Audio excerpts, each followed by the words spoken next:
People, profit, planet.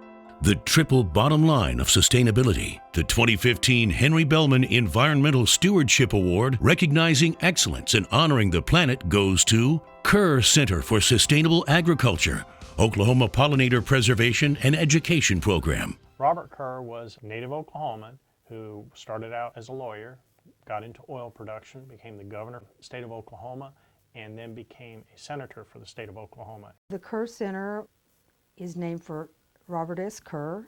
He died in 1963, and after he died, his family created this nonprofit foundation. And one of those foundations is the Kerr Center for Sustainable Agriculture. The Kerr Center practices what we preach about out on our ranch here at the Kerr Center. We enhance habitat for native pollinators. We manage riparian areas to prevent pollution of water. We rotationally graze our livestock. We manage our forestry for a diverse ecosystem. As best we can, we try to be good stewards with the resource we have been given. What we do is educate and promote sustainable agriculture. Best management practices, concepts, ideas that promote the sustainability of agriculture that allows our agriculture to exist now and for future generations.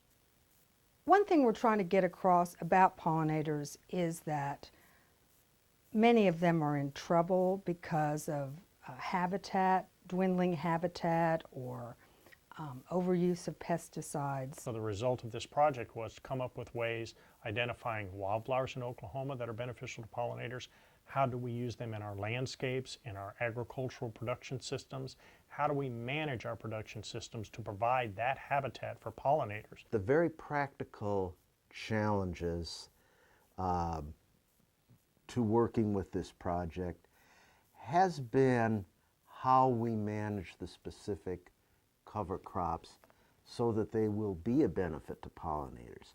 Where you plant a crop and then you turn it under to feed the soil. Well, some of the practices here is that we have the landscape. When we renovated our landscape, we turned it into native pollinator habitat by adding predominantly native plants to our landscape around the Kerr Center offices. Many of the fruits and vegetables that we eat are pollinated by insects, and those include bees, honeybees and native bees, wasps, beetles, butterflies. Plus, we manage our forest land and natural land in such a way that we try to enhance the habitat to allow a chance for pollinating plants to bloom.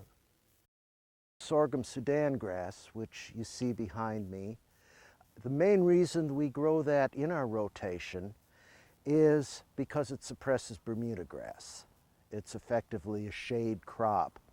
And managing Bermuda is a very important issue for us. We started with a field here that was 50% Bermuda grass, and Bermuda grass and organic horticulture don't normally mix very well.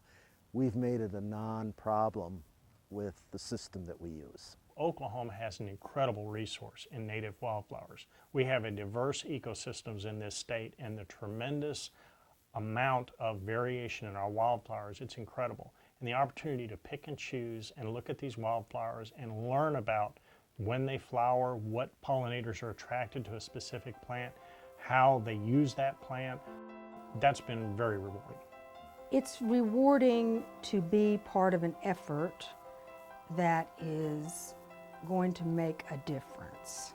And anyone can do it in a bed, by their front porch, in their garden, in their school.